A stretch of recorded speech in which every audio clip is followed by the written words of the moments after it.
ค่ะกูก็มีนาลีใส่เด้ค่ะเปิ้นว่าไปวนดีไปวนบอกว่าวิธีการลองล็อกไล่แต่ตีเฮ็ดสร้างมี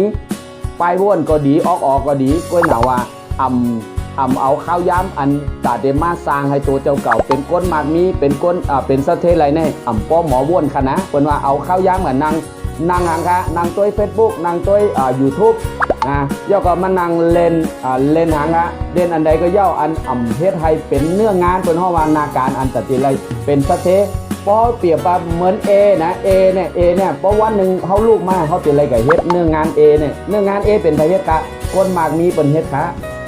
คนสะเทเป็นเฮ็ดค่ะซีบีย่อยมาบีเนี่ยเป็นเป็นห้องว่าผ่ายตั้งก้นอันเป็นลูกจ้างได้มาอยู่ตั้งในวันหนึ่ง8 ชั่วโมงแต่ไรเงินบอกเก่าเฮียง่า15,000 13,000เฮียง่าในก้อยคณะเฮ็ด8 ชั่วโมง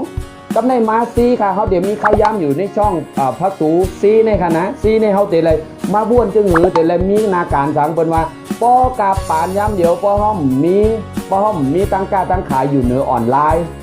เขาเฮ็ดสังก็ย่อวันเมื่อหนามันเด็ดจิ๊บหายใจเข้ามาจิ๊บหายในขณะมันเด็ดหายหมดกะมันเด็ดเลยอยู่ในโลกกำผ่านนี่เจ้าค่ะกับในเขามีดีขนาดดีเนี่ยเป็นห้องว่าดีหนับปาดีเนี่ยเป็นห้องว่า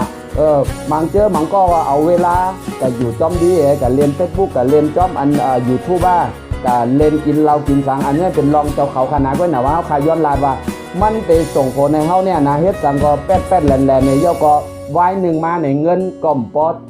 กาใจจ่ายเงินคำก็เดียหยาบผืดกับในมากนี้อยู่ก็เดียเป็นก้นผาน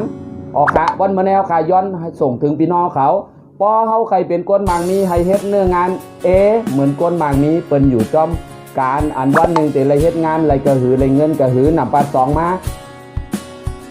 บีเนี่ยเป็นก้นอันอยู่ในลูกจ้างขายลูกจ้างเอาข้าวย่างไปเฮ็ดลูกจ้างวันหนึ่งแต่ละเฮ็ดได้เงิน8 เหง9 เหง10,000นะเพราะใครมางมีเอามาเฮ็ดเนื้องานเย้าก็ซีเนี่ยเป็นข้าวย้ำมันเขามีอยู่ว่าแบ่งออกมาก็หนามาหลุมนี้ตั้งหูหลุมมอว่าเตลเฮ็ดสังเตลเจ๋สังเตลก้าขายสังเตลเฮ็ดเนื้อโลกอ่อนไล่เตลเฮ็ดจึงหือย่อก็ดีด็